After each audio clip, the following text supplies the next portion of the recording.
बोल जयकारा बोल मेरे श्री गुरु महाराज की जय। बोल साचे दरबार की जय। मधुरम सुहानी घड़ी है आई, भक्तों घड़ी दर्शन की। मधुरम सुहानी घड़ी है आई, भक्तों घड़ी दर्शन की। इसी घड़ी की थी आस लगाई आई, भक्तों घड़ी दर्शन की। मधुरम सुहानी घड़ी है आई, भक्तों घड़ी दर्शन की। सूरज चांद सितारे देखो, हरदम तेरे ही गुण गाते। दूर दूर से भक्त तुम्हारे दर्शन को है आते। सूरज चांद सितारे हरदम तेरे ही गुण गाते। दूर दूर से भक्त तुम्हारे दर्शन को है आते।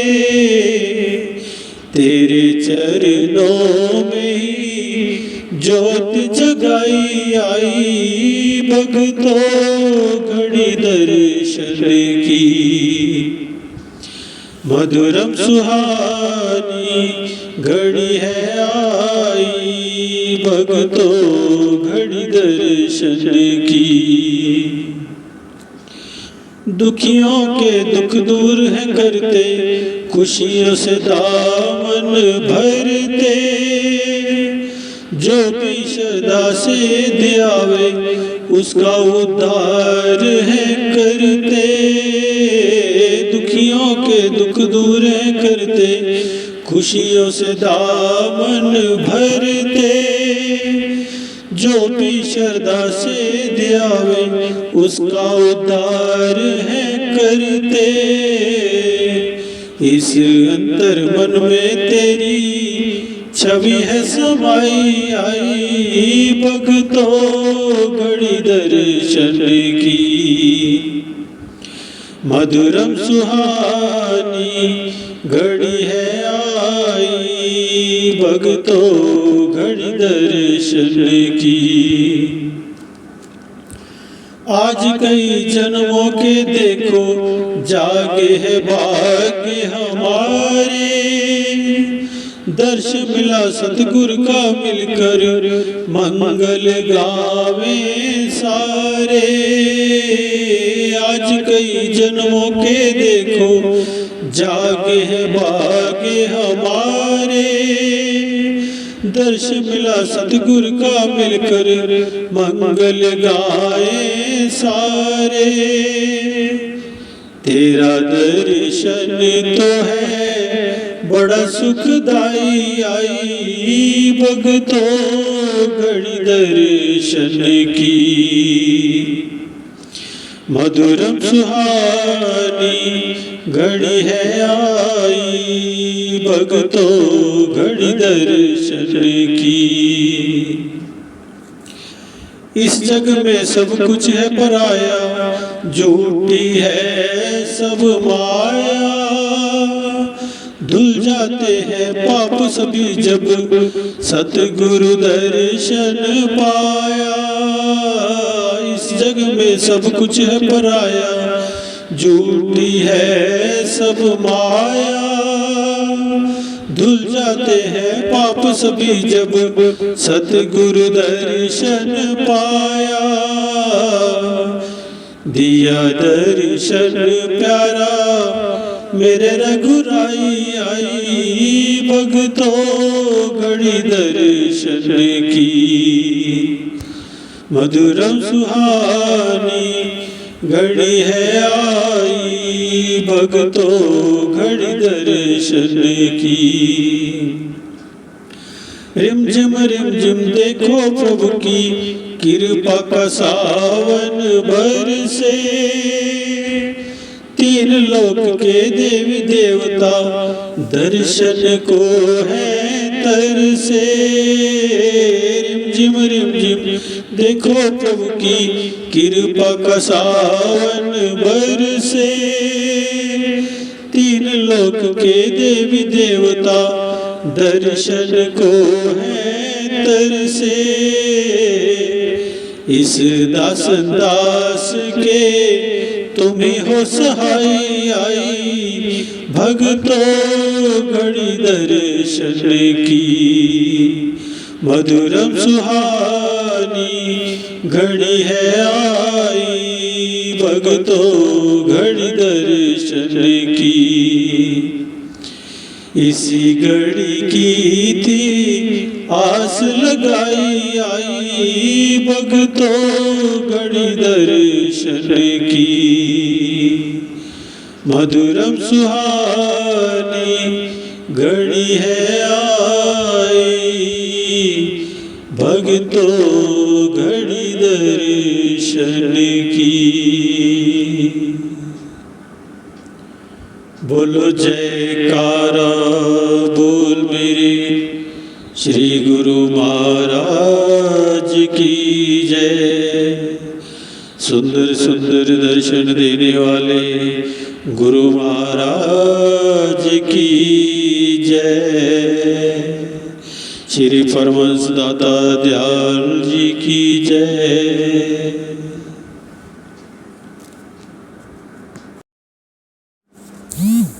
बोलो जयकारा बोल मेरे श्री गुरु महाराज की जय। बोलो साचे दरबार की जय। श्री परमहंस गुरुदेव जी निराकार साकार, जिनकी पदनख ज्योति से आलोकित संसार। परम पुरुष पूर्ण धनी आनंद घन सुख रूप, सर्वारंभ में पूजिए पावन चरण अनूप। सर्वारंभ में पूजिए पावन चरण अनूप। तम अज्ञान मिटाए कर दीनात्म ज्ञान, सतमार्ग दिखलाया सतगुरु परम सुजान। सतमार्ग दिखलाया सतगुरु परम सुजान।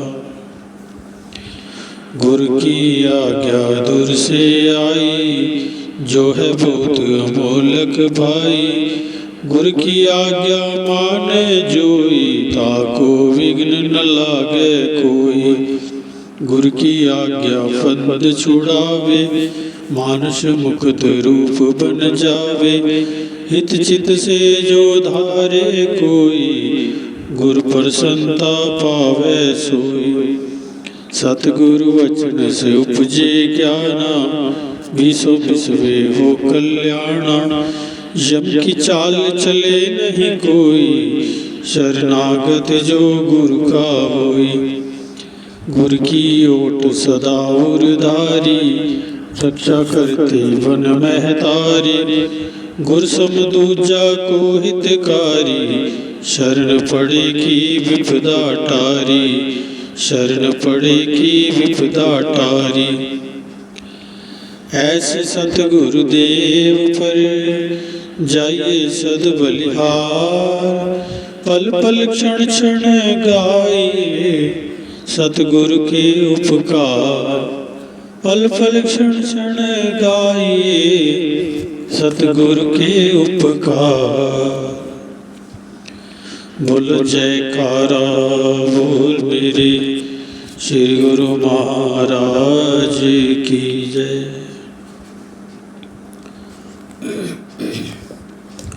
श्री परमहंस अद्वैत मत अमर ज्योति दर्शन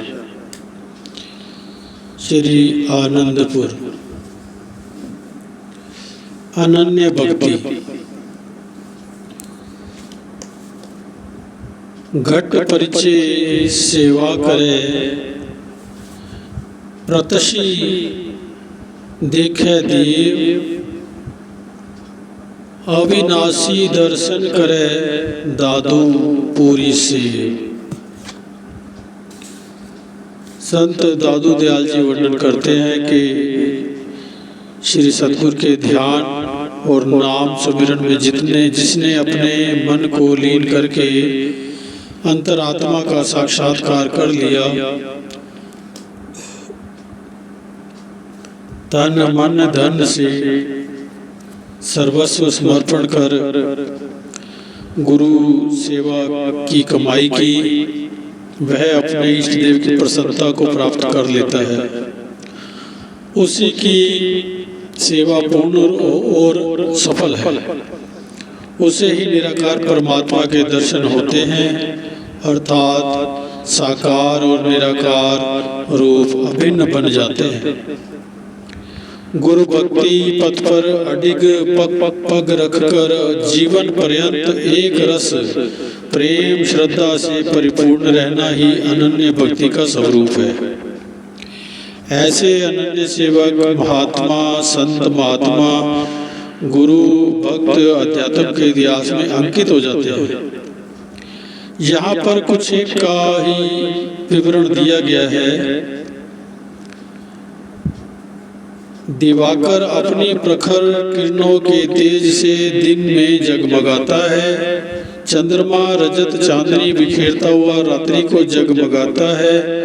एक साधक के अंतर मानस की तेजस्वी आभा उसके हर रोम रोम से छिटकने लगती है। जब वह साधना में रत होता है, परंतु महापुरुष दिन रैन पल प्रतिपल एक दिव्य अलौकिक नूर के प्रकाश से जगमगाते रहते हैं, जिसे उनके ज्योतिर्मय मुखमंडल को निहारने का सौभाग्य मिल जाता है। जो अपने ध्यान को उस स्वरूप में एकाग्र कर लेता है, उसका जीवन भी अलौकिक हो जगमगा उठता है। ऐसी ही सौभाग्यशाली व अति विशेष रूहों में से एक थे महात्मा दर्शन अलखानंद जी, जिनका सारा जीवन गुरु भक्ति का एक जीवंत उदाहरण रहा। बचपन से ही गंभीर प्रकृति के होने के कारण खेल कूद व अन्य क्रीड़ाओं में कोई रुचि नहीं थी। अपनी ही मस्ती में सदा भजन और गुरु ध्यान में लीन रहते। हृदय की तार सदैव अपने इष्ट देव के चरणों से जुड़ी रहती और हित चित से सेवा में संलग्न रहते। इनका समूचा परिवार भक्ति भाव के विचारों से पूर्ण था और श्री सदगुरुदेव महाराज जी श्री द्वितीय पातशाह जी के समय शरणागत हो गया। श्री प्रभु जी ने इनके पूर्वले संस्कारों को जानते हुए इन्हें बहुत छोटी सी उम्र में ही साधु वेश प्रदान करके अपना निजी सेवादार बना लिया। श्री तृतीय पातशाह जी महाराज और श्री चतुर्थ पातशाह जी महाराज के समय में भी श्री चरणों में रहकर एक रस पूर्ण निष्ठा से सर्वदा एक श्री आज्ञा में तल्लीन रहे। इन्हें मान सम्मान पाने का लेश मात्र भी इच्छा नहीं होती थी। केवल प्रभु चरणों की समीपता में सदा तत्पर रहना ही मनुष्य मुख्य लक्ष्य था। सत्यता, सादगी, संयम, सहनशीलता ये इनके दास थे। श्री परमहंस दाता दयाल जी श्री पंचम पातशाह जी महाराज के श्री चरणों में इनका ऐसा अलौकिक प्रेम एवं अनुराग था कि वे संगतों को दर्शन देने से पूर्व सर्वप्रथम महात्मा जी को पास बुलाते, आशीर्वाद देकर फरमाते, महात्मा जी आपको देखे बिना हम कार्य आरंभ ही नहीं कर पाते। एक बार का वृत्तांत है, महात्मा जी का स्वास्थ्य कुछ ठीक नहीं था और उन्हें उपचार हेतु कुछ दिन के लिए सुखपुर अस्पताल में भर्ती होना था। जैसे ही श्री चरणों में विनय हुई, महाप्रभु जी ने तुरंत उनके कक्ष की ओर चल दिए। महात्मा जी अस्वस्थ होने के कारण चारपाई पर लेटे हुए थे। श्री सतगुरुदेव जी महाराज उनके निकट ही कुर्सी पर विराजमान हो गए। जब श्री प्रभु जी कुर्सी से उठने लगे तो महात्मा जी ने आपके पावन चरण कमलों को स्पर्श करना चाहा, परंतु उनका हाथ श्री चरणों तक पहुंच नहीं पा रहा था। परम दयालु परोपकारी प्रभु जी ने अपना दायां चरण कुछ ऊंचा उठा लिया और महात्मा जी ने चरण स्पर्श कर अपनी मनोभावना को पूर्ण किया।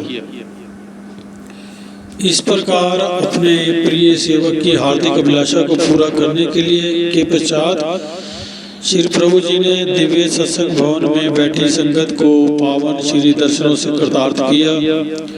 श्री प्रभु जी जब भी श्री प्रयागधाम से विदेश यात्रा के लिए जाते तो महात्मा जी अपने समय को सकारार्थ करते हुए अंदर की सेवा के साथ साथ प्रिंटिंग प्रेस की सेवा करते। एक बार विदेश में 40 दिन का प्रोग्राम होने के कारण महात्मा जी ने विनय की कि प्रभु जी उन्हें कोई सेवा प्रदान करें। प्रभु जी ने उर्दू में लिखित श्री अमृत प्रवचनों की कापियां देते हुए फरमाया कि जितना इसमें हो सके आप पढ़कर हिंदी में अनुवाद करवा देना। महात्मा जी ने ना दिन देखा न रात, अंतर मन में एक ही लगन लगी हुई थी कि जितनी सेवा मिली है सब पूरी करनी है। इसी धुन में प्रातः श्री आरती पूजा के पश्चात 7 बजे से लेकर रात्रि 12 बजे तक अविराम लगे रहते और इस सेवा कार्य को पूर्ण किया। महाप्रभु जी ने श्री प्रयागधाम में पहुंचकर जब सब कापियों का अनुवाद हिंदी में पाया तो मुस्कुराते हुए फरमाया, महात्मा जी कार्य तो बहुत अधिक था, आपने अपनी तीव्र लगन और परिश्रम से इसे इतनी जल्दी पूर्ण कर लिया। समय आने पर आपकी सेवा का सौभाग्य पाकर ये अमृत वचन पावन ग्रंथ में प्रकट हुए। श्री सतगुरुदेव महाराज जी के अनन्य अनुरागी प्रेमियों के लीला प्रसंग अधिकतर गुप्त ही रहते हैं। महात्मा जी अपने प्यारे श्री प्रभु जी के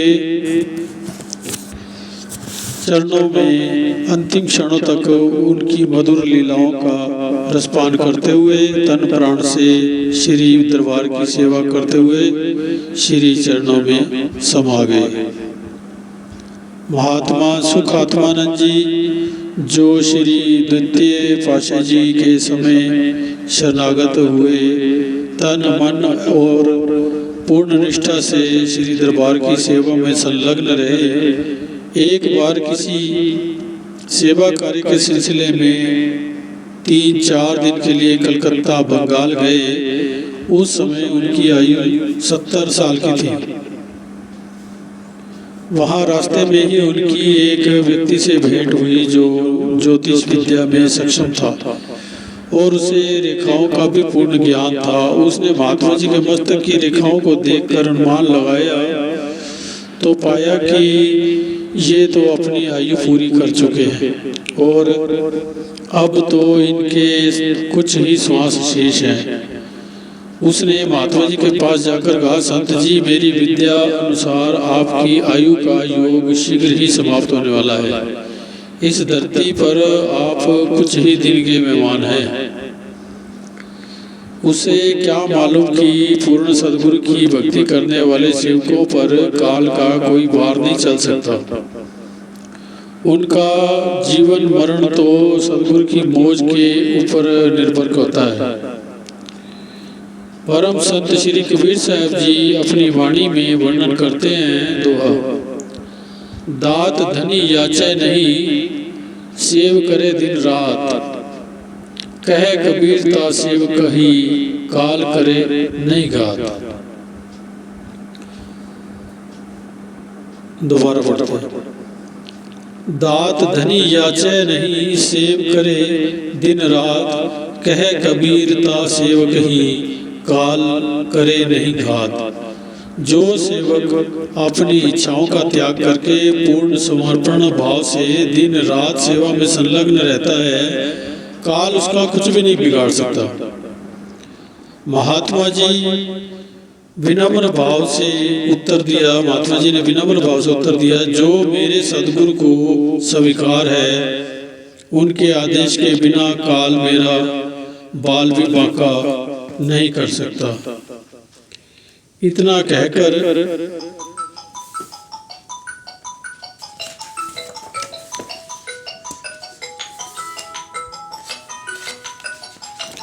उठने लगे तो महात्मा जी ने आपके पावन चरण कमलों को स्पर्श करना चाहा।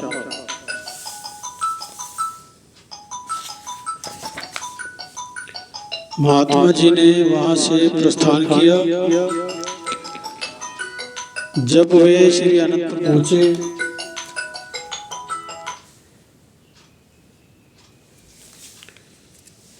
जब वे श्री अनंतपुर पहुंचे, श्री प्रभु जी ने मौज बश उन्हें पास बुलाया और फरमाया, महात्मा जी कैसा रहा बंगाल का सफर? पर कोई परेशानी तो नहीं हुई? महात्मा जी ने विनय की,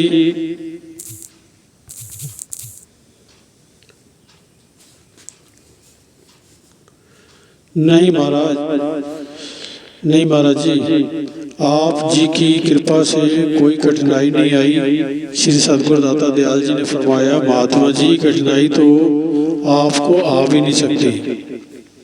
आपने मौजवश अपने दोनों कर कमलों से महात्मा जी के सिर पर, दोनों कर कमल महात्मा जी के सिर पर रखते हुए सहज स्वभाव ही ये वचन किए, आप जब तक चाहें इस धरती पर रह सकते हैं, काल भी आपके वश में रहेगा। श्री परमहंस दयाल जी आपके साथ हैं। इन श्री वचनों को श्रवण कर वहां उपस्थित सब गुरुमुख हतप्रत रह गए। महाप्रभु जी के पावन आशीर्वाद के फलस्वरूप महात्मा जी 100 वर्ष की आयु से भी अधिक समय तक सेवा करते हुए श्री चरणों में लीन हुए। नंबर 3, बाल्यकाल से ही श्री आनंदपुर दरबार की सेवा में रत रहने वाले महात्मा ध्यान सागरानंद जी उच्च श्रेणी के संत थे। भक्ति भावनाओं से ओतप्रोत उनका जीवन आदर्श जीवन था। वे श्री आज्ञा अनुसार जो सेवा मिलती उसमें तत्परता से संलग्न हो जाते। इसके साथ साथ वे समय के भी बहुत पाबंद थे। प्रातः स्मरणीय श्री श्री 108 श्री तृतीय पातशाह जी महाराज जी ने कुछ समय तक उनकी सेवा ट्रक में पत्थर भरने की लगाई तो प्रातः ठीक 4 बजे दिव्य सत्संग भवन के सामने पिपल के वृक्ष के पास अपना ट्रक लेकर आते और हल्का सा हॉर्न करते ताकि गुरुमुख जन जो सेवा करने आते थे उन्हें संकेत मिल जाए। श्री सतगुरुदेव महाराज श्री पंचम पातशाह जी तब साधु वेश में थे। आप भी नियम से 4 बजने में 5 मिनट पूर्व ही वहां पहुंच जाते और महात्मा जी को इस सेवा में पूर्ण तौर से सहयोग देते। जितना समय वह सेवा होती रही आपने भी इस सेवा में पूरा भाग लिया। महात्मा जी सन 1930 में अपने माता पिता जी के साथ कुछ बहुत छोटी आयु में ही श्री अनंतपुर आ गए। उस समय सुविधाओं के अभाव में यहाँ घने वनों में रहना सुगम नहीं था। इतनी छोटी अवस्था में अपने पूरे जीवन काल तक एक रस व एक निष्ठ होकर सेवा भक्ति की। श्री सतगुरुदेव महाराज जी जो भी सेवा जिम्मे लगाते उसे अत्यंत श्रद्धा और हित चित्त से पूर्ण करते। श्री आनंदपुर के निर्माण कार्य में भी महत्वपूर्ण योगदान दिया। श्री आनंद सर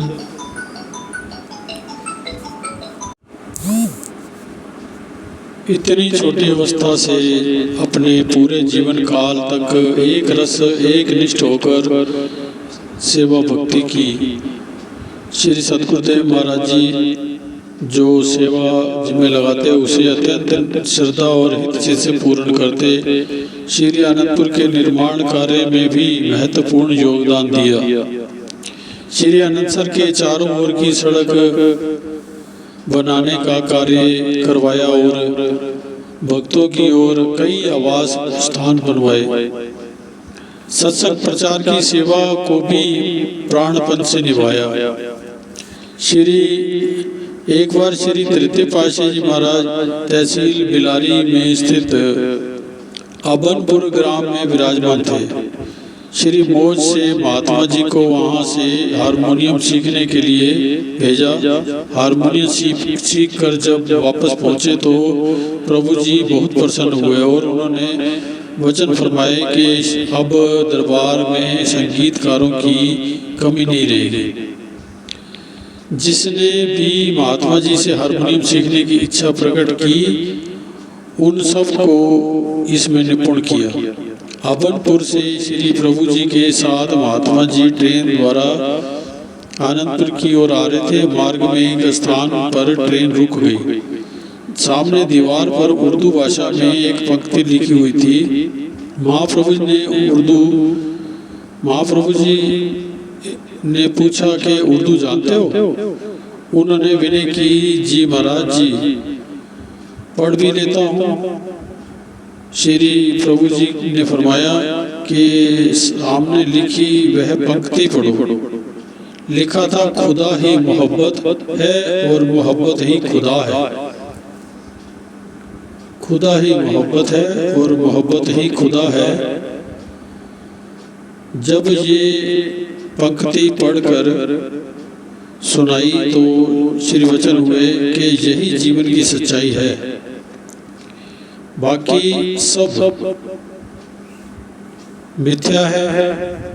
जिसने प्रेम किया उसने ही वास्तविकता का अवलोकन कर पार ब्रह्म परमेश्वर को अपने घट में विराजमान पाया।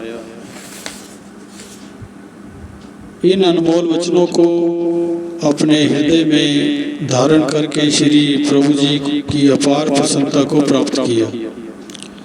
सबको विदित है कि श्री सतगुरुदेव महाराज जी श्री पंचम पातशाही जी श्री आरती पूजा के समय श्री मंदिर में प्रवेश करते ही नित्य प्रति इन्हें आशीर्वाद प्रदान करते हुए निज कर कमलों से प्रसाद देते। ये अंतिम क्षणों तक श्री दरबार की निष्काम भावना से सेवा करते हुए गुरु चरणों में लीन हो गए। नंबर 4, श्री आनंदपुर दरबार में स्थायी रूप से रहने वाले महात्मा अमिट संतोषानंद जी बहुत ही सरल हृदय के थे और सदैव आत्मिक आनंद की मस्ती में लीन रहते। श्री आनंदपुर में उनकी सेवा श्री मंदिर जी में लगी हुई थी। वे सदैव पूजा अर्चना करने के पश्चात वहाँ पर सफाई का कार्य करते और भजन ध्यान में लीन रहते। महात्मा जी को सदा ध्यान लीन अवस्था में रहते हुए देख एक भगत जी ने उनसे पूछा, महात्मा जी आपको कुछ दिखाई भी देता है? कभी अंदर प्रकाश को भी देखा है कि ऐसे ही सारी जिंदगी गुजार रहे हो? उन्होंने सहजता से उत्तर दिया, भगत जी हमें तो केवल इतना ही पता है कि सदगुरुदेव जी की सेवा करनी है, उनकी आज्ञा से अपने समय को व्यर्थ ना गवाते हुए भजन सुमिरन करना है।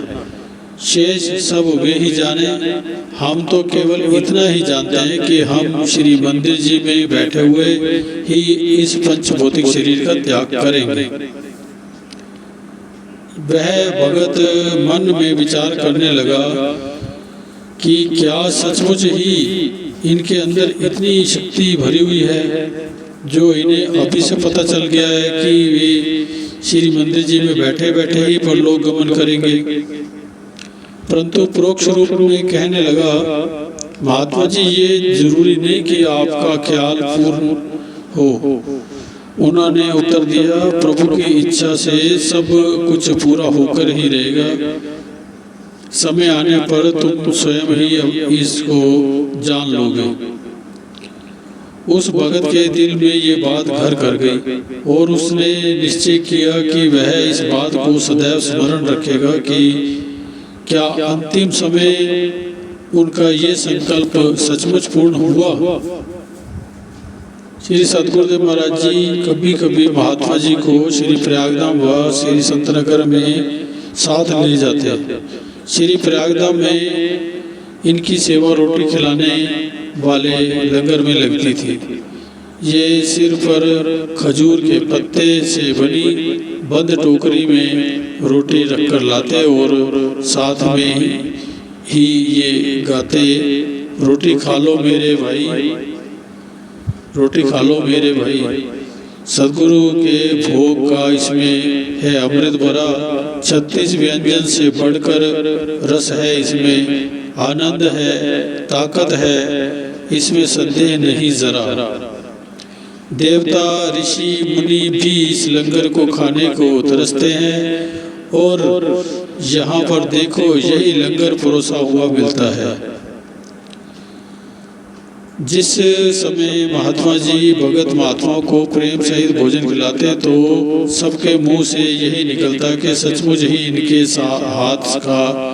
हाथ से खाना अत्यधिक स्वादिष्ट और मधुर लगता है। जितनी इनकी मीठी जुबान उतना ही माधुर्य इस भोजन में प्राप्त होता है।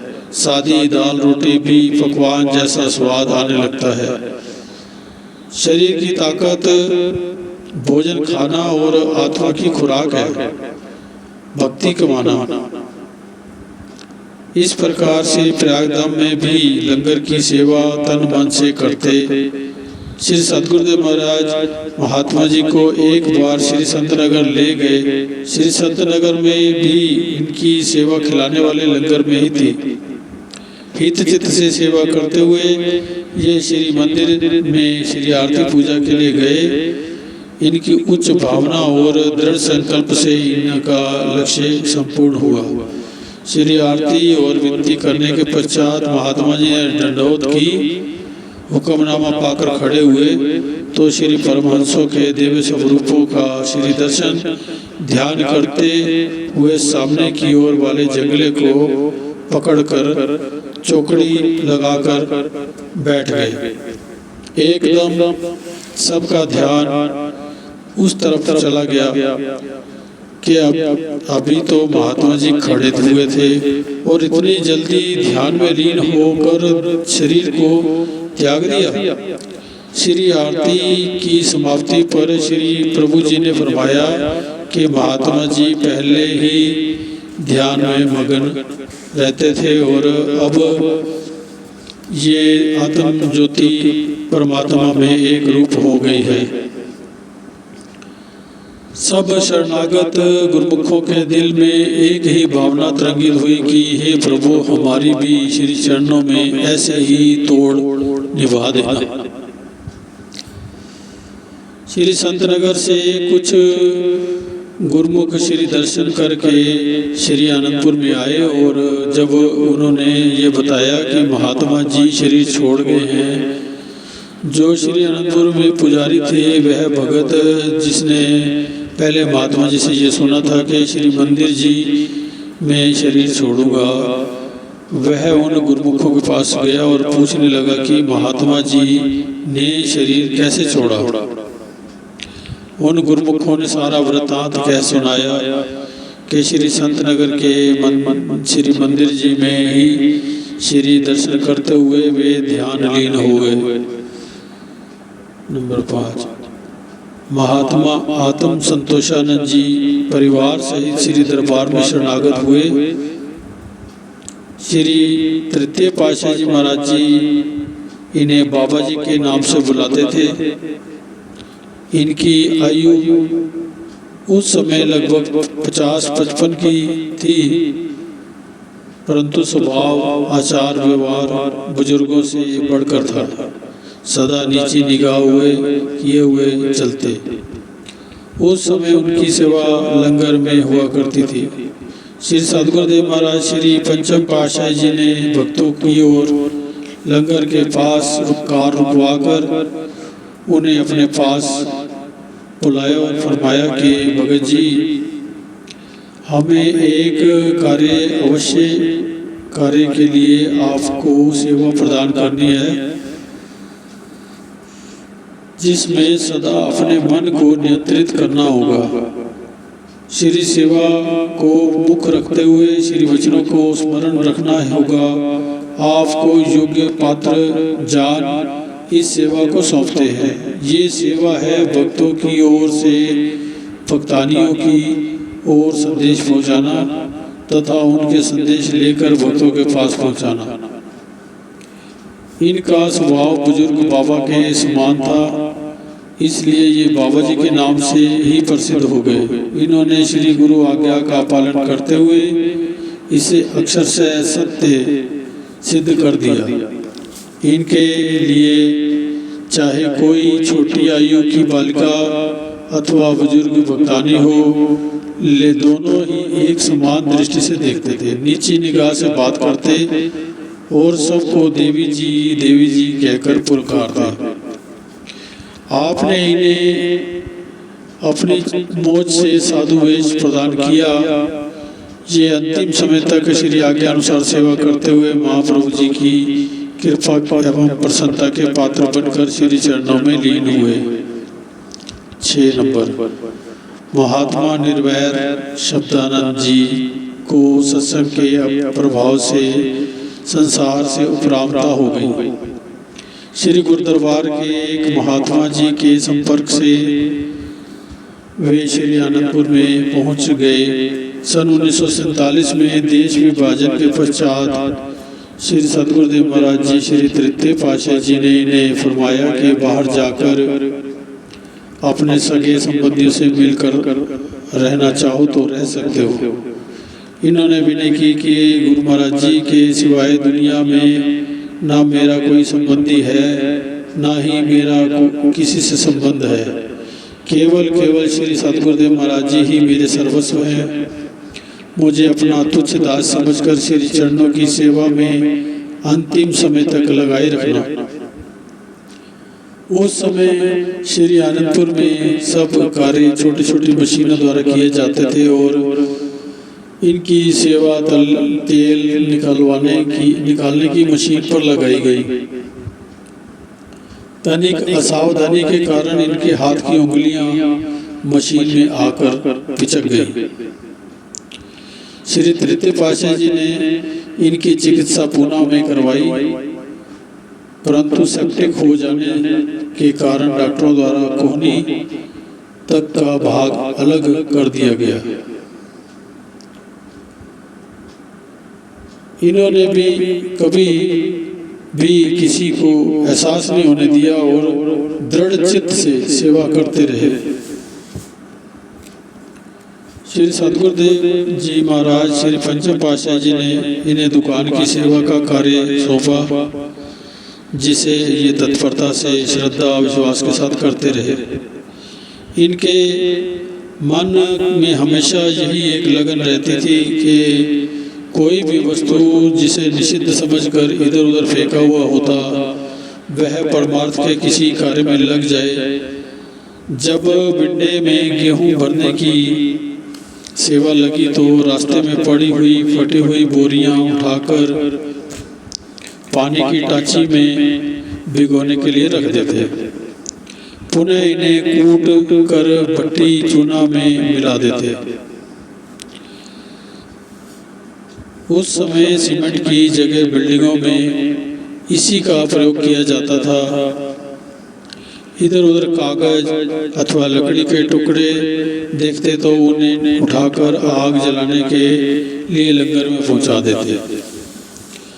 दरबार के प्रति हित चिंता, प्रगाढ़ आस्था, श्रद्धा और विश्वास के साथ जीवन पर्यंत सेवा करते हुए श्री गुरु चरणों में लीन हो गए। नंबर 7, महात्मा दर्शन संतोषानंद जी बाल्यकाल से ही श्री गुरु महाराज जी के चरणों में शरणागत हो गए थे। जब वे कुछ बड़े हुए तो इनकी सेवा मशीनरी डिपार्टमेंट में लगा दी गई। श्री प्रभु जी की अपार कृपा से वे इस कार्य में इतने निपुण हो गए कि अनंतपुर के सभी वाहनों एवं विभिन्न विभागों में लगी मशीनों में जब भी कोई खराबी आती तो उसे ठीक करने के लिए इन्हें ही बुलाया जाता। ये जिस भी मशीन को हाथ लगा देते अद्भुत चमत्कार हो जाता। खराब से खराब मशीन जिसे कोई मैकेनिक ठीक नहीं कर पाता, इनका हाथ लगते ही कार्य आरंभ कर देते। बहुत समय पहले की बात है, एक बार ये सेवा कार्य के लिए ग्वालियर गए। वहाँ का कार्य पूरा करके वापस आ रहे थे तो देहरदा के मार्ग में पुल के आगे एक कार खड़ी देखी। जैसे ही समीप आए तो पता चला कि उसमें ग्वालियर स्टेट के महाराजा सिंधिया के वंशज बैठे हुए थे और कुछ परेशान दिखाई दे रहे थे। कारण पूछने पर इन्होंने कहा कि हमारी गाड़ी यहाँ से निर्जन स्थान पर आकर रुक गई है, इंजन काम नहीं कर रहा है और आसपास कोई मैकेनिक और दुकान भी नहीं है। ड्राइवर इसे ठीक नहीं कर पा रहा। ऐसी घड़ी में भगवान को याद कर रहा था कि वे ही आकर मेरी मदद करें। भगवान ने शायद मेरी विनती सुन ली है जो उन्होंने आपको मदद के लिए भेजा है। महात्मा जी ने ड्राइवर को कहा, गाड़ी का बोनट खोलो। बोनट ऊंचा करके मशीनरी को देखा। देखते ही समझ गए कि अंदर एक तार ढीली हो चुकी है। इन्होंने 2 मिनट में ही उस तार को कस दिया और तसल्ली कर ली। ड्राइवर को कहा, गाड़ी स्टार्ट करो। उसने गाड़ी स्टार्ट की और एक ही बार में गाड़ी स्टार्ट हो गई। वे बहुत खुश हुए। उन्होंने महात्मा जी को कुछ देना चाहा। महात्मा जी ने कहा, नहीं, ये तो मेरा कर्तव्य था, मैंने पूर्ण किया है, इसमें मेरा कोई एहसान नहीं है। उन्होंने पूछा कि आप कहाँ के रहने वाले हो? महात्मा जी ने कहा कि यहाँ से 30-35 किलोमीटर पर हमारा श्री अनंतपुर दरबार है, हम वहाँ सेवा करते हैं। उन्हें स्मरण हुआ है कि उनके बाप दादा कहा करते थे कि यहाँ इस क्षेत्र में हमारी जमीन है जो पहले बियाबान जंगल हुआ करती थी। कुछ महात्मा जन आए और उस भूमि को खरीद लिया और झाड़ झखाड़ से भरी हुई इस भूमि को आबाद करने में जुट गए। अपने कठिन परिश्रम द्वारा उन्होंने थोड़े ही दिनों में ही इस धरती की काया पलट कर दी। इस विषय में जब उन्होंने कुछ पूछताछ करनी चाहिए तो महात्मा जी ने बताया कि अब तो यहाँ वहाँ बहुत बड़ा आश्रम बन गया है। हिंसक पशुओं से भरा वह बीहड़ जंगल आज महातीर्थ धाम के रूप में परिवर्तित हो चुका है। वे कहने लगे, अभी मैं किसी कार्य से इंदौर जा रहा हूँ, इस पुण्य धरती को नमन करने के लिए अवश्य आऊँगा। महात्मा जी का धन्यवाद कर उन्होंने आगे की ओर प्रस्थान किया। महात्मा जी अंतिम समय तक भक्ति भाव से श्री दरबार की सेवा में संलग्न रहे।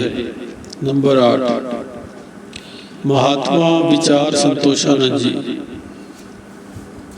बहुत छोटी आयु में ही माता पिता जी के संग भक्ति की जिज्ञासा लिए श्री दरबार में शरणागत हो गए। श्री आज्ञा अनुसार उन्हें जो सेवाएं सौंपी जाती ये जी जान से उन्हें पूर्ण करते। श्री 108 श्री चतुर्थ पातशाही जी महाराज जी ने अपनी असीम कृपा बरसाते हुए आपको बिजली विभाग एवं मशीनरी के सब कामों में निपुण होने का आशीर्वाद दिया। आप अति शीघ्र ही इन कार्यों में पारंगत हो गए। आपकी सूझबूझ और बुद्धि इतनी कुशाग्र थी कि मशीन में हाथ डालने बिना ही तत्काल का केवल आवाज सुनकर उसकी खराबी को ठीक कर देते। एक बार की बात है, सन 1973 में आनंद प्रिंटिंग प्रेस में एक नई मशीन लाई गई। बाहर से एक मैकेनिक उसे सेट करने के लिए आया और वह एक भगत जी को मशीन सिखाने लगा। महात्मा जी भी प्रेस में आकर कुछ दूरी पर एक कुर्सी पर बैठ जाते। 2-3 दिन सिखाने के पश्चात उसने यह परखना चाहा कि भगत जी कितना सीख गए हैं। उसने एक गरारी के पास लगे हुए पेच को ढीला कर दिया। मशीन चलाने पर एक अजीब सी आवाज आने लगी। महात्मा जी ने दूर से ही भगत जी को आवाज लगाकर कहा कि मैकेनिक ने फला पेच ढीला कर दिया है, पहले उसे अच्छी तरह से कसो, फिर मशीन चल पाएगी। मैकेनिक महात्मा जी की सूझबूझ देखकर हैरान रह गया। पास आकर कहने लगा कि मुझे भी कितने वर्ष हो गए हैं इस काम को करते हुए, लेकिन जब तक मशीन में हाथ न डाला जाए तब तक इसकी त्रुटि को ठीक नहीं किया जा सकता। फिर आपने दूर से केवल आवाज़ सुनकर ही ये बता दिया कि ये वाला पेच ढीला हो गया है। वह हैरान होकर पूछने लगा कि आपने मैकेनिकी तो कोई पढ़ाई तो नहीं की, ना तो कोई पढ़ाई की और ना ही कोई डिग्री हासिल की है, फिर आप इतने दक्ष कैसे हो गए? महात्मा जी ने कहा, ये सब मेरे इष्टदेव श्री सद्गुरुदेव महाराज जी की असीम अनुकंपा है। उनका सदैव आशीर्वाद हमारे संग साथ है। श्री सद्गुरुदेव महाराज जी श्री पंचम पातशाही जी ने उन्हें पावर हाउस का प्रबंधक बनाया। ये आखिरी श्वास तक भक्ति में लीन रहे। नंबर 9, भक्ति संपन्न परिवार जो 1930 में श्री अनंतपुर में शरणागत हुए थे, उनमें भगत धर्मजस जी का नाम उल्लेखनीय है। इनके सुपुत्र भगत हरि जी महात्मा परम श्रद्धानंद जी 2.5 साल की अवस्था में माता पिता के साथ यहाँ आए थे। बाल्यकाल से लेकर बड़े होने तक श्री आज्ञा अनुसार श्री दरबार की सेवा को तन प्राण से निभाया। श्री पंचम पातशाही जी के समय में इनकी सेवा श्री तृतीय पातशाही जी के सिंहासन श्री आनंद शांति भवन में लगाई गई। बगीचे की सेवा भी साथ में करते हुए श्री सिंहासन जी पर सदा हार्दिक शुद्ध भक्ति भावना से सेवा पूजा करते। श्री चरणों में इन्होंने कई बार विनय की कि महाप्रभु, आपने मुझे इस महान सेवा का सौभाग्य प्रदान कर मुझ पर अत्यंत उपकार किया है। मेरे दिल की एक साध है, वह आपकी कृपा से ही पूर्ण हो सकती है। वह साध है, मैं श्री आनंद शांति भवन में ही अंतिम श्वास लूं। महाप्रभु जी मंद मंद मुस्कुराते और ये फरमाते कि प्रेमी, जिस भावना को हृदय में दृढ़ कर लो, कुदरत की शक्तियाँ उसको पूर्ण करने में सहयोग देती हैं। दृढ़ संकल्प एवं पूर्ण आस्था से ही प्रत्येक कार्य सफल हो जाता है। आपके श्री वचन महात्मा जी के अंतर मानस की गहराइयों में समा गए। हर समय इसी ध्यान में लीन रहते कि कहीं मैं इस भावना से विचलित न हो पाऊँ। अनन्य श्रद्धा, भक्ति एवं विश्वास को पूर्ण रखते हुए श्री आनंद शांति भवन में अंतिम श्वास लेते हुए श्री गुरु चरणों में समा गए।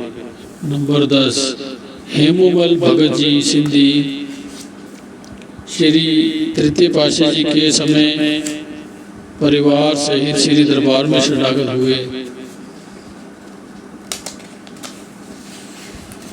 हर एक के दिल की भक्ति, श्रद्धा एवं लगन अलग अलग होती है। इन भगत जी के दिल में ये श्री तृतीय पातशाही जी महाराज जी, श्री चतुर्थ पातशाही जी महाराज तथा श्री सदगुरुदेव महाराज श्री पंचम पातशाह जी के समय में भी श्री चरणों में अटूट श्रद्धा एवं प्रेम था। गुरु दरबार की सेवा इतने हित चित्त से करते कि मानो वही जीवन प्राण हो। श्री आज्ञा पालन, भजन, सुमिरन एवं ध्यान में पूरा नियम निभाते। ऐसी सच्ची भावना और दृढ़ निष्ठा होने पर कुदरत की सब शक्तियां भी सहायक हो जाती हैं। श्री सदगुरुदेव महाराज जी श्री पंचम पातशाह जी के समय उनकी सेवा गेहूं पीसने पर लगी हुई थी। प्रतिदिन वे 10 बोरियां पीसते और त्योहारों पर जितनी अधिक संगत आती उतनी अधिक बोरियां पीसकर ही छुट्टी करते। एक बार जैसे ही वे अपनी सेवा में रत थे और अभी 5 बोरियां पीसने वाली पड़ी थी, श्री तो एकदम उनकी आंखों के आगे अंधेरा छा गया और वे वहीं बेहोश होकर गिर गए। बेसुध अवस्था में उन्होंने देखा कि वो शरीर छोड़ चुके हैं और धर्मराज ने उन्हें लेने आ गए हैं। धर्मराज जी अपने दूतों से कह रहे हैं कि जल्दी करो, इसके श्वास पूरे हो चुके हैं और इसे यहाँ से ले चलो। भगत जी उनसे पूछने लगे कि तुम कौन हो और मुझे कहाँ ले जाना चाहते हो। आगे उत्तर मिला, मैं धर्मराज हूँ। हर प्राणी की मृत्यु पर मुझे उसे उसके कर्मों का हिसाब करने के लिए मृत्यु लोक से ले जाना होता है। भगत जी ने जोरदार आवाज में कहा, धर्मराज जी, आप मुझे ले जाने वाले कौन होते हैं? अभी तो मेरी 5 बोरियां आटा पीसने वाली पड़ी है। मैं सेवा को अधूरी नहीं छोड़ सकता। मैं पूर्ण सदगुरुदेव जी महाराज जी का सेवक हूँ। आप मुझे उनकी आज्ञा के बिना कहीं भी नहीं ले जा सकते और ना ही मैं जा सकता हूँ। क्या आपने मेरे श्री गुरु महाराज जी से जाकर आज्ञा ली है? धर्मराज जी असमंजस में पड़ गए, क्या करें और क्या ना करें। इतने में एक आवाज आई और एक दिव्य ज्योति ने धर्मराज जी के समीप आकर कहा कि इस समय इसे यहीं छोड़ दो, ये हमारी आज्ञा है।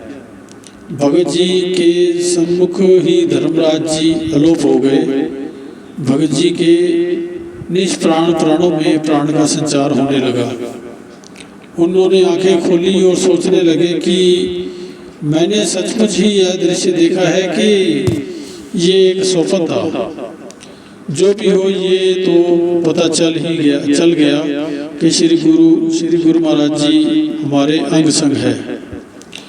भगत जी जब पूर्णतया सचेत हुए तो वे सीधे ही अंदर श्री गुरु महाराज जी के श्री चरणों में पहुंच गए। उन्होंने दंडवत प्रणाम कर विनय की, प्रभु, मेरे मन में अभी भी श्री गुरु दरबार की सेवा करने की उत्कट अभिलाषा है।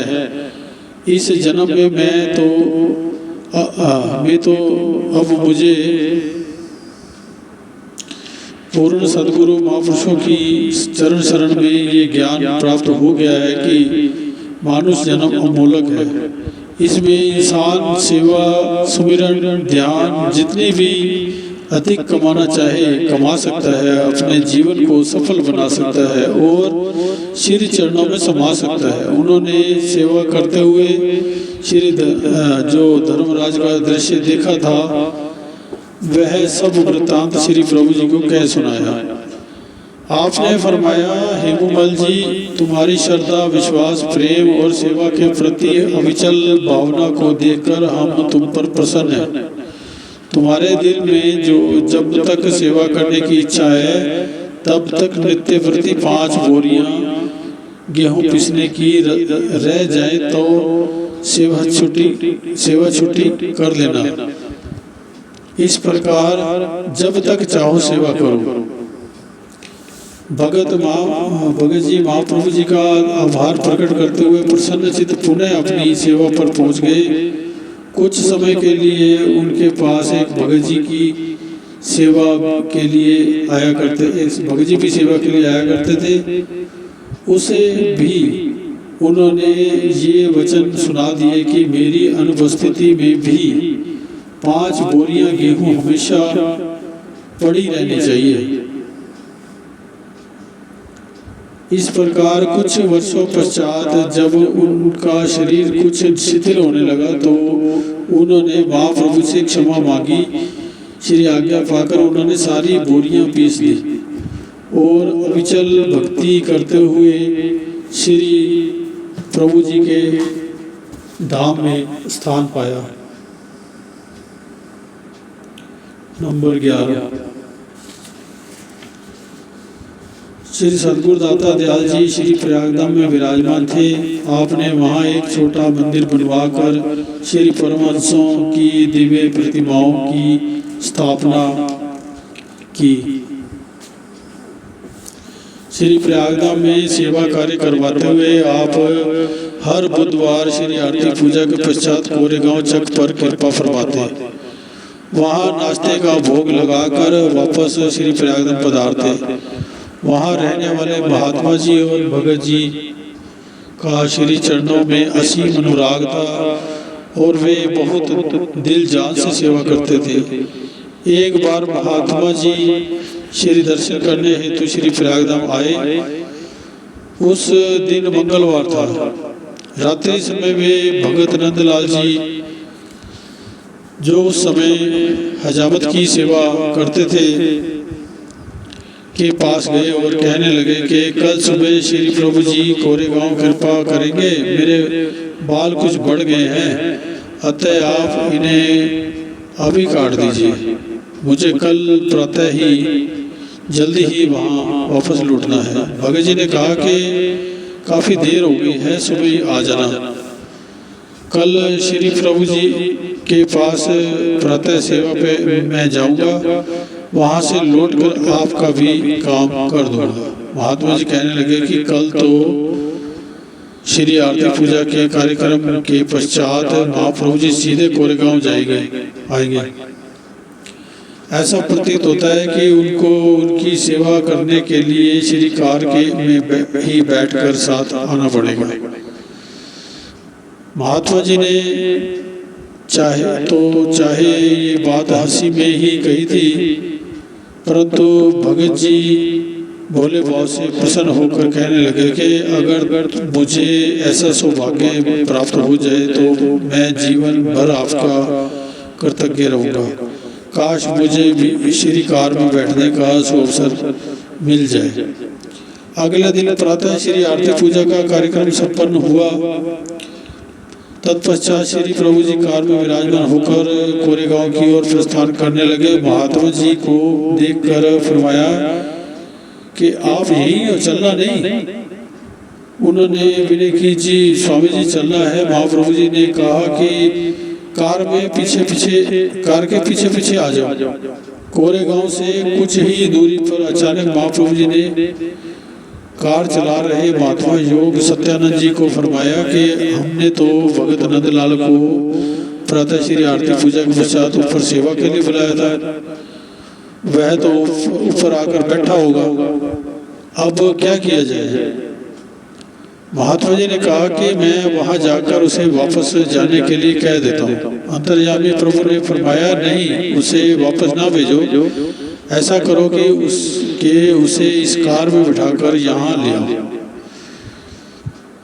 हम यहीं उसे सेवा का अवसर प्रदान कर देंगे। इतना कहकर घट की जानने वाले दया निधान प्रभु जी झट ही श्री कार से उतरकर वहां से चरणों के बल ही चल पड़े।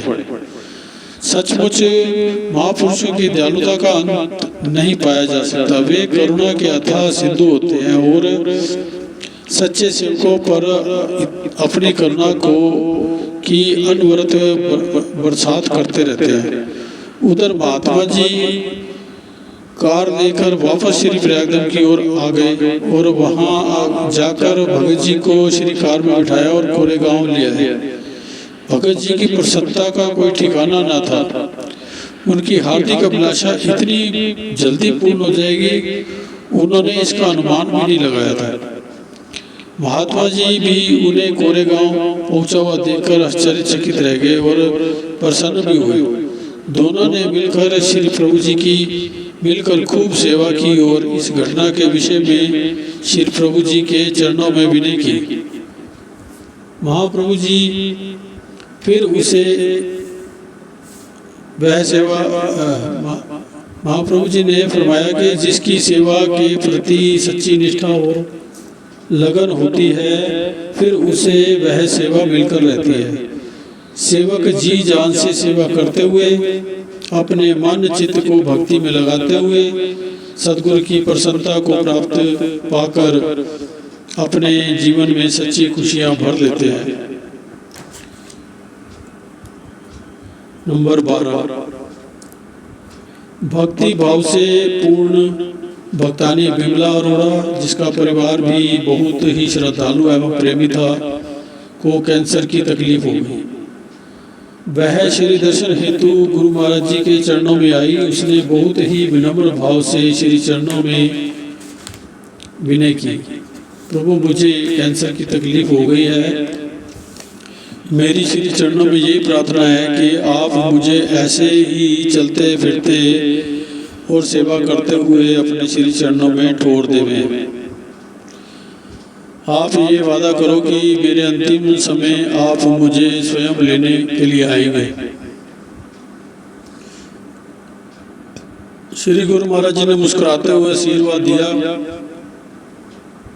श्री प्रभु जी का स्नेह भरा आशीर्वाद पाकर उस भक्तानी को बहुत सांत्वना मिली। वह श्रद्धालु तो थी ही, उसका श्री चरणों के में अगाध प्रेम था। श्री दर्शन करके उसका पूरा धन्य ध्यान गुरु चरणों में जुट गया। 4 महीने पश्चात उसका रोग आखिरी चरम पर पहुंच गया। उसे अस्पताल में दाखिल करवाया गया। वहां उसे आईसीयू में रखा गया। उसकी अवस्था ऐसी हो गई कि उसे बाहर का कुछ भान न रहा और वह बेसुध हो गई।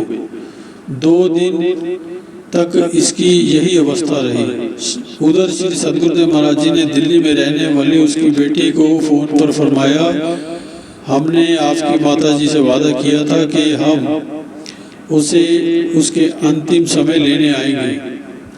उसका अंतिम समय आ गया है, हमने अपना वादा निभाना है, इसलिए तुम उसे हमारा ये संदेश दे दो कि हम 10 मिनट में उसे लेने आ रहे हैं। श्री आज्ञा पाकर उसने अस्पताल में माता जी की सेवा में मौजूद अपनी दूसरी बहन को फोन पर श्री गुरु महाराज जी के सब वचन कह सुनाए और कहा कि माता जी को जाकर तुरंत ही ये सब वचन सुना दो। बहन कहने लगी कि अभी डॉक्टर निरीक्षण के लिए आए थे, वे तो कह रहे थे कि माता जी के ठीक होने के लक्षण दिखाई दे रहे हैं। इनकी रिपोर्ट देखकर ऐसा प्रतीत हो रहा है कि कुछ एक दिनों में ठीक हो जाएंगी। उसने अज्ञानतावश अपनी माता जी को कोई संदेशा नहीं दिया। पूछा कि क्या तुमने हमारा संदेशा पहुंचा दिया है? 10 मिनट पश्चात श्री गुरु महाराज जी ने पुनः उस भक्तानी की बेटी से पूछा कि तुमने हमारा संदेशा पहुंचा दिया है? उसने विनय की, मैंने तुरंत ही माता जी की सेवा में उपस्थित अपनी बहन को सब वचन सुना दिए थे, परंतु वह समझी नहीं और कह रही थी कि डॉक्टर उन्हें देखकर कह गए हैं कि माता जी कुछ ही दिनों में स्वस्थ हो जाएगी। श्री गुरु महाराज जी ने फरमाया कि हमें शीघ्र ही अपनी बहन को फोन नंबर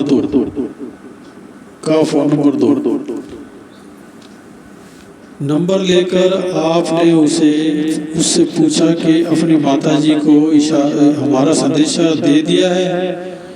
वह फिर से कहने लगी, डॉक्टर तो कह रहे हैं कि ये ठीक हो जाएगी। महाप्रभु जी ने फरमाया, हम जो कह रहे हैं कि जाकर माता जी को हमारा संदेशा सुनाओ, तो आप समझ क्यों नहीं रही है? उसका समय आ चुका है। फिर तो वह शीघ्रता से आई, आईसीयू की तरफ गई। डॉक्टर से अनुमति लेकर अंदर प्रवेश किया तो देखा कि माताजी की आंखें बंद थी। उसने पास जाकर कहा, श्री गुरु महाराज जी कुछ ही मिनटों में आपको लेने आ रहे हैं। अब आपने उनके श्री चरणों में विनय की थी कि अंतिम समय मुझे स्वयं लेने आना। श्री वचनों को श्रवण कर निश्चेष्ट पड़ी माताजी की देह में स्पंदन हुआ और चेहरे पर हल्की सी मुस्कान आ गई, फैल गई।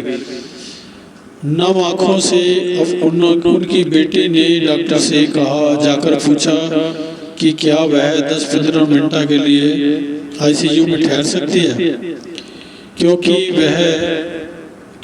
अभी 10 मिनट तक माताजी सदा के लिए 10 मिनट तक माताजी सदा के लिए चली जाएगी। डॉक्टर उसके मुख से ऐसा सुनकर सोचने लगा कि ये अपनी माताजी को इस अवस्था में देखकर शायद कुछ घबरा गई है, इसलिए हड़बड़ाहट में ऐसा बोल रही है। उसने उसे कहा, आप यहाँ नहीं ठहर सकती, कृपया शीघ्र ही बाहर चले जाओ। वह बाहर आकर बैठ गई। श्री प्रभु जी ने पुनः फोन पर फरमाया कि आप सब भजन पर बैठ जाओ। आज्ञा पाकर वे अपने पिताजी के साथ आईसीयू के बाहर भजन पर बैठ गई। 10 मिनट बीते भी नहीं थे, डॉक्टर ने उन्हें आकर सूचना दी कि माताजी अपना पंचभौतिक शरीर छोड़ गई है। इस प्रकार उसकी भक्ति भावना और दृढ़ निश्चय के अनुसार श्री प्रभु जी ने अपना बिरद निभाकर उसे मुक्ति प्रदान की। महापुरुषों के वचन अटल होते हैं। उनकी कृपा दृष्टि जिस जीव पर हो जाती है वह सभी कष्ट क्लेशों से मुक्त होकर श्री चरणों में समा जाता है। संत दादू दयाल जी अपनी वाणी में वर्णन करते हैं, दादू साईं सदगुर सेविये, भक्ति मुक्ति फल होई, अमर अभय पद पाइए, काल ना लागे कोई। अर्थात संत महापुरुष सत्पुरुषों की सच्ची श्रद्धा भावना से सेवा करने से भक्ति का अमृत फल प्राप्त होता है। सेवक जन अनन्य भक्ति के अमूल्य जवाहर का उपहार पाकर अमर पद को प्राप्त कर लेते हैं। परम उत्सव श्री आनंदपुर, ये अगले पाठ में पढ़ेंगे। बोलो जयकारा बोल मेरी श्री गुरु महाराज की जय, बोलो साचे दरबार की जय। तेरा प्यार पाके हमने, तेरा प्यार पाके हमने सब कुछ ही पा लिया है। तेरे दर पे आके हमने सर को झुका दिया है।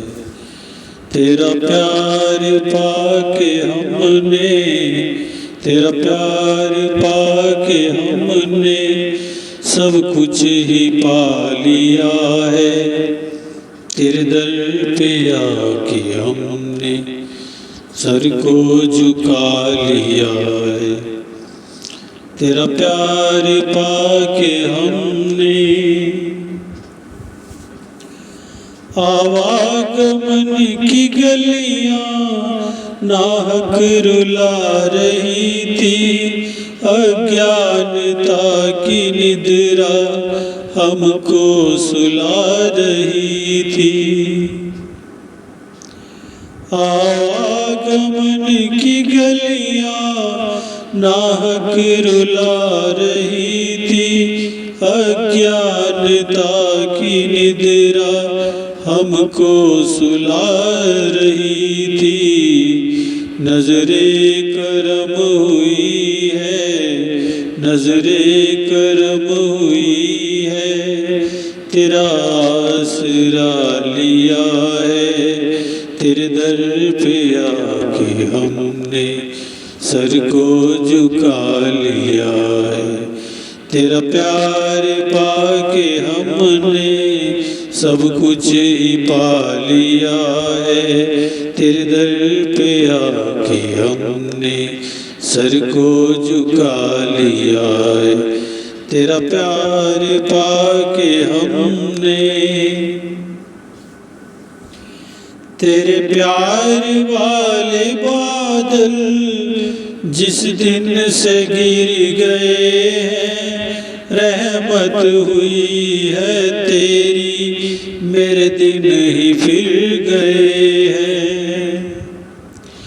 तेरे प्यार वाले बादल जिस दिन से गिर गए हैं, रहमत हुई है तेरी, मेरे दिन ही फिर गए हैं। तेरी रोशनी ने सतगुरु, तेरी रोशनी ने सतगुरु रास्ता दिखा दिया है।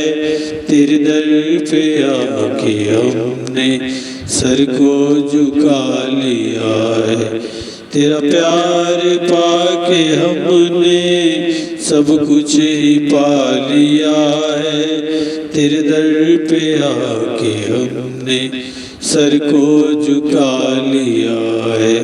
तेरा प्यार पाके हमने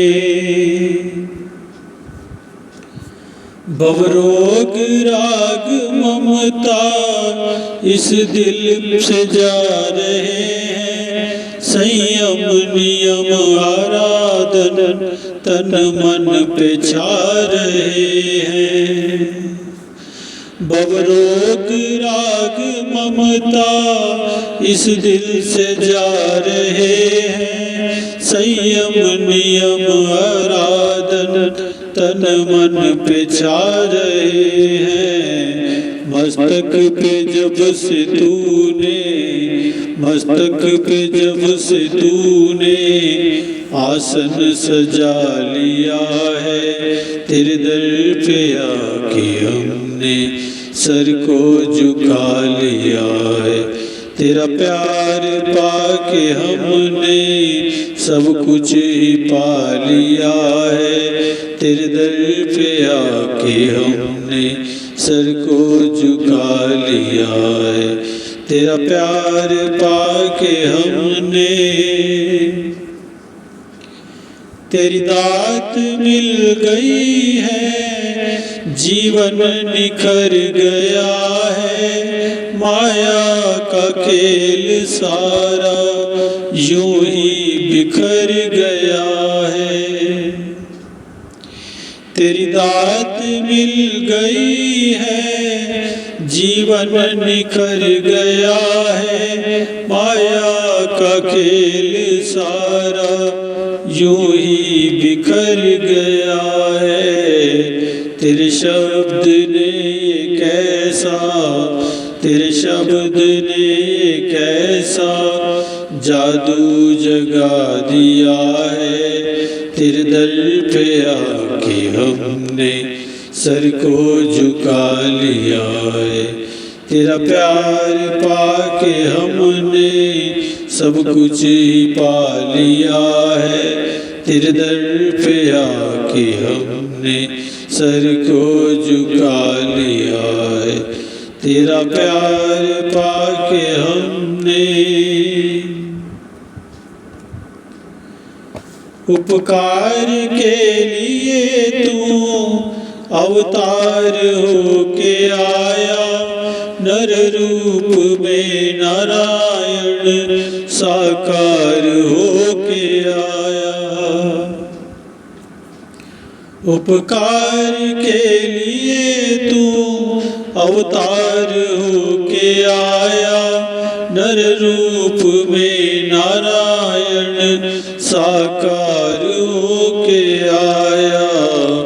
पीरों का पीर कामिल, पीरों का पीर कामिल मुर्शिद तू लिया है। तेरे दर पे आके हमने सर को झुका लिया है।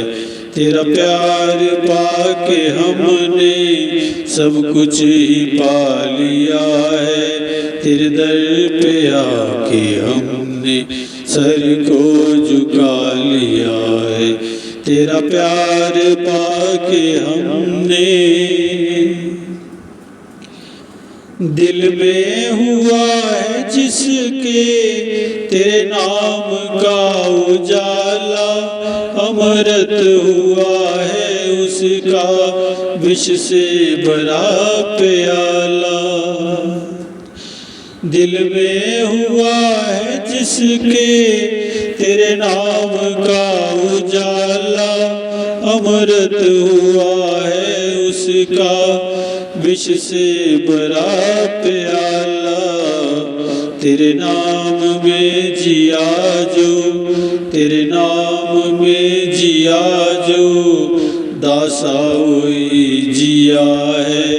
तेरे दर पे आके हमने सर को झुका लिया है। तेरा प्यार पाके हमने सब कुछ ही पा लिया है। तेरे दर पे आके हमने सर को झुका लिया है। तेरा प्यार पाके हमने। बोलो जयकारा बोल मेरे श्री गुरु महाराज की जय। बोलो साचे दरबार की जय।